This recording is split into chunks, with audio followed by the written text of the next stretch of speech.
देखो मैं तुम्हारे साथ काम करता हूँ, वो बात तो है ना, लेकिन अभी फिलहाल ये अम्मी का मामला है और अम्मी है बहुत ज़्यादा स्ट्रेस में। तो अभी तुम्हारी एक्सरसाइज भी आएगी, बच्चे गए थे, बच्चों तक तो महदूद था, ठीक है बच्चे आ जाए तो दिक्कत नहीं। जो तुम्हारी एक्सरसाइज है उन लोगों ने कर दिया, अभी कोर्ट में चल रहा, तो मेरे ख्याल से अभी इतनी अम्मी की तबीयत ठीक हो, वो इतना स्ट्रेस में है, तो थोड़ा सा तुम्हारा अभी ना हो तो अच्छा है। मैं अभी नवाज के बंगले से आई हूँ और मेरे बच्चे हैं जो कि वहाँ बैठ के वो बच्ची मेरी रो रही है, बहुत परेशान हो रही है और हमें बंगले से निकाल दिया है और बोला है कि आप इस बंगले में नहीं आ सकते हैं। अब मेरे समझ में नहीं आ रहा, मेरे पास 81 रुपीज़ है, ना मैं होटल है ना मेरे पास घर है, मुझे नहीं समझ में आ रहा मैं बच्चे लेके कहाँ जाऊँ, किसको कॉल करूँ। और मेरी बच्ची परेशान हो रही है इस वक्त और मुझे नहीं पता कि नवाज इस तरीके की हरकत इसको शोभा देती। इस इतना गिर चुका है नवाज, मैं तुझे कभी माफ़ नहीं कर सकती, कभी माफ़ नहीं कर सकती। जो बच्चों के साथ मेरे कर रहा है वो कभी माफ़ नहीं कर सकती हूँ। और मेरी बच्ची की जो हालत हो रही है, जिस तरीके की मेरे 2 बच्चे की हालत हो रही है, वो सब आपको दिखाना चाहती हूँ कि नवाज ने रात के मुझे इस वक्त 11:30 बजे 12 बज रहे और इस तरीके की रोड में खड़ा करके रखा हुआ है। मेरे कुछ समझ में नहीं आ रहा मैं किधर जाऊँ इस वक्त अपने बच्चे लेके। हाँ बंद कर आवाज़ नहीं खोलो, नहीं बंद करो सर, अलाउ नहीं ऐसा है कि देखो मैं तुम्हारे साथ काम करता हूँ, वो बात तो है ना, लेकिन अभी फिलहाल ये अम्मी का मामला है और अम्मी है बहुत ज़्यादा स्ट्रेस में। तो अभी तुम्हारी एक्सरसाइज भी आएगी, बच्चे गए थे, बच्चों तक तो महदूद था, ठीक है बच्चे आ जाए तो दिक्कत नहीं। जो तुम्हारी एक्सरसाइज है उन लोगों ने कर दिया, अभी कोर्ट में चल रहा, तो मेरे ख्याल से अभी इतनी अम्मी की तबीयत ठीक हो, वो इतना स्ट्रेस में है, तो थोड़ा सा तुम्हारा अभी ना हो तो अच्छा है। नहीं सर, रिक्वेस्ट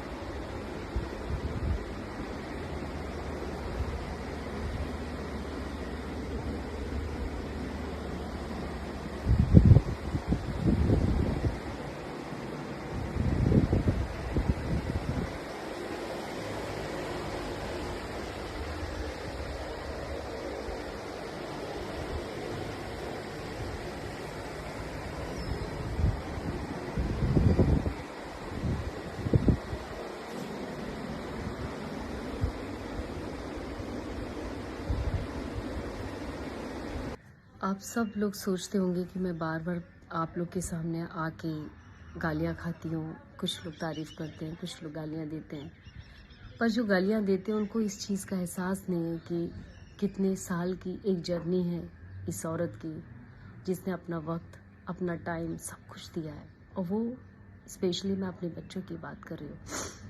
पर एक शख्स जो एक पावरफुल प्लेस पे है, पावरफुल एक जगह पे है, वो अपने पावर से, अपनी चीज़ों से मुझसे मेरा बच्चा छीनना चाह रहा है। और बहुत आसान है उसके लिए, उसके पास पावर है, उसके पास पैसे। जब भी उसके खिलाफ कोई कंप्लेन आज तक वर्सोवा पुलिस स्टेशन ने नहीं लिया, जबकि मैंने 6 कंप्लेन किया हुआ है। 6 कंप्लेन में इतनी सीरियस एलिगेशन तक लगाए हुए हैं, जो कि मैंने खुद दिया हुआ है कि यदि आप मेरे साथ शादी में नहीं थे और आपके हिसाब से मैं लिविंग में थी, तो इतने साल से आप मेरे साथ जो कर रहे थे वो गलत है, तो इससे तो आपका रेप केस बनता है। और इतना सीरियस एलिगेशन लगाने के बाद वर्सोवा पुलिस इसके अगेंस्ट कुछ भी कंप्लेन नहीं ले रही है। और इसके अलावा हमने 6 कंप्लेन और दिया हुआ है, हालांकि उसका भी कुछ नहीं हुआ है।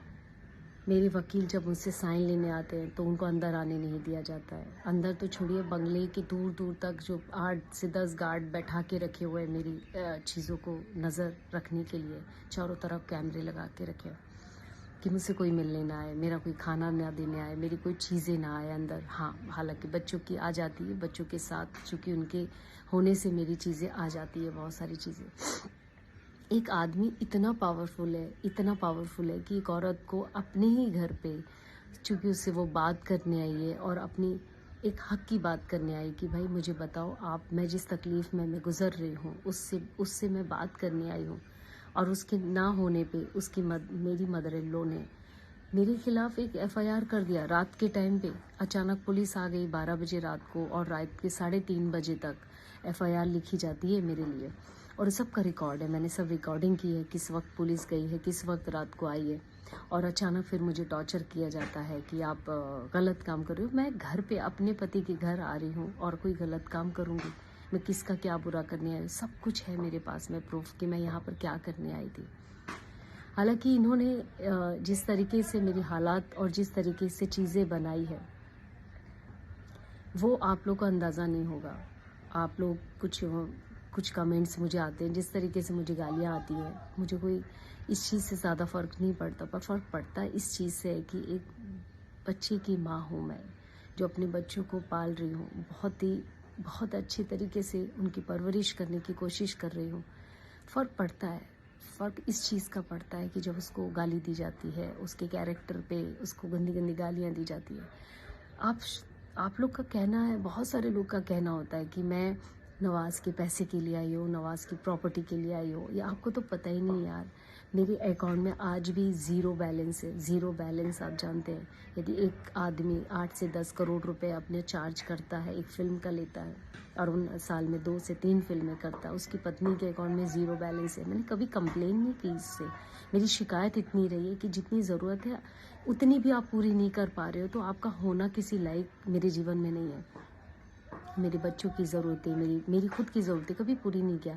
आज मैं 12 साल बाद बोलने पे मजबूर इसलिए हो रही क्योंकि मेरे हालात उसने मेरे इस तरीके से बना दिया है कि मैं कुछ करने के लायक ही नहीं हूँ। इस घर से यदि मैं जाती हूँ तो बाहर मैं रोड में कहाँ जाऊँ?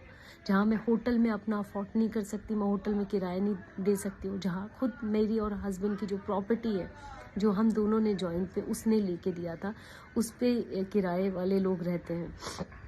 2 साल का लॉकिंग पीरियड है, तो मैं बच्चों को लेके किधर जाऊँ, किस जगह पे जाऊँ? आप लोग बताइए मुझे। और मैं क्या गलत कर रही हूँ यदि मैं अपने पति के घर आई हूँ? ना तुम दुबई के बोलते हो, आज लोगों के सामने बोल रहे हो कि दुबई का मेरे बच्चों को पढ़ाने के लिए भेजना। अरे दुबई का तुम बिजली का बिल भर नहीं पा रहे हो, वहाँ की एसी कट गई है, वहाँ का रेंट नहीं भर पा रहे हो, तो वहाँ रेंट नहीं भर पा रहे, बिजली की लाइट कट गई है, तुम्हारे वाईफाई का बिल कट गया है, फ़ोन बिल, इतने सारे बिल है, बेटी के बिल है, मेरे बिल है, मेड के बिल है, बिल नहीं भर पा रहे हो आप।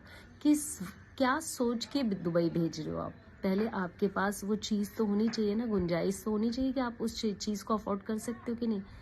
जब आप उस चीज़ को वो चीज़ कर ही नहीं पा रहे, तो क्यों आप दुबई भेज रहे हो? क्यों दुनिया को दिखाना चाह रहे हो आप महान एक्टर हो, बहुत बड़े एक्टर हो, तुमने गांव से पढ़े तो बच्चों को विदेश में पढ़ा रहे हो? अरे पहले संस्कार तो अच्छे दे दो, अपने बच्चों को संस्कार तो अच्छे दे दो। ना एक अच्छा इंसान बन पा रहा है वो, ना एक अच्छा बाप बन पा रहा है। मेरी बस आपसे एक विनती है, और हाँ, मैं सबसे बड़ी ये विनती करना चाहती हूँ, यदि ये वीडियो महाराष्ट्र के सीएम साहब, मैं आपसे एक प्रार्थना करना चाहती हूँ, यदि आप तक ये वीडियो पहुँच जाए तो ये जो पावरफुल आदमी है, जिस तरीके से मेरे पे अत्याचार कर रहा है, जो कि वर्सोवा पुलिस स्टेशन से लेकर हर आदमी मेरी कोई कंप्लेन नहीं लिख रहे हैं, जिस तरीके से मुझे परेशान कर रहे हैं, तो आप एक बार इस चीज़ पे नज़र ज़रूर डालें, क्योंकि ये एक माँ की लड़ाई है जो 12 साल से अपने बच्चों को लेके एक सिंगल हैंड पालती आई है, और मेरे बच्चे मुझसे छीनना चाह रहा है। और मैंने इतने सीरियस एलिगेशन लगाने के बाद भी कोई कंप्लेन नहीं ले रहे। तो मेरी आपसे बस विनती है